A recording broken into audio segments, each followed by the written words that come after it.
ইয়া রাসূলুল্লাহ, ইয়া হাবিবাল্লাহ, কেমন জান্নাতটা হবে, কোন জান্নাতে আমি থাকবো?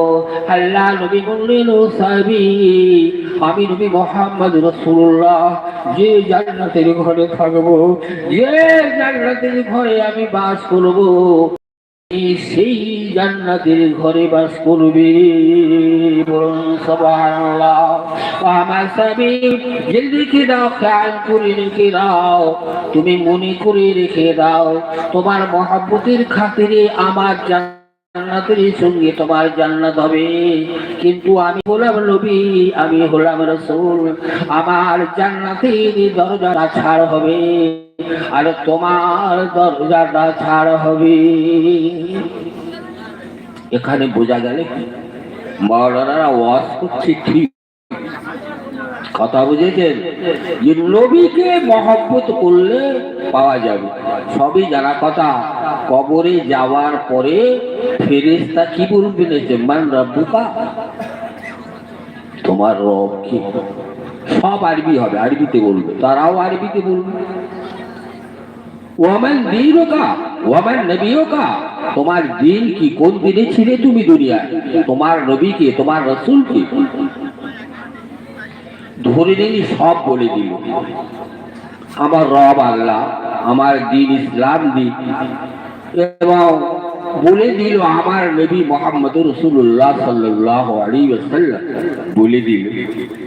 আল্লাহর নবী বলেছেন, আমার সাহাবারা আমার কবর দিকে দিয়ে আমার কোন আল্লাহর বান্দা, আমার উম্মতান, সে মারা গেল, তাকে কবর দেয়া হয়ে গেল, দাফন করা হয়ে গেল। ও সাহাবারা, ওই ফেরেশতা তিনটে জবাব পেয়ে গেল।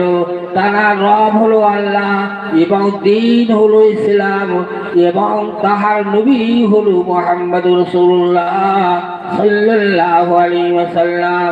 ফেরেশতা কবরে দাঁড়িয়ে দাঁড়িয়ে বলবেন, হাযা রাজুলুন, ও কবরবাসী, ও কবরবাসী, ওই যে দূরে যে মানুষটা দেখা যায়, ওই সুড়ঙ্গ অবস্থায় দেখা যায়, ওই মানুষটাকে তুমি বলে দাও।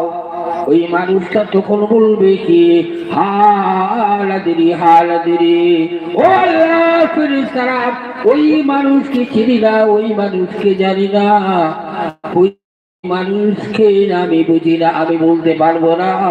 আল্লাহর বান্দা বান্দি ওই কবরের মাঝখানে তখন ধরা পড়ে যাবে। বলুন সুবহানাল্লাহ। কিসের জন্য? নবীর জন্য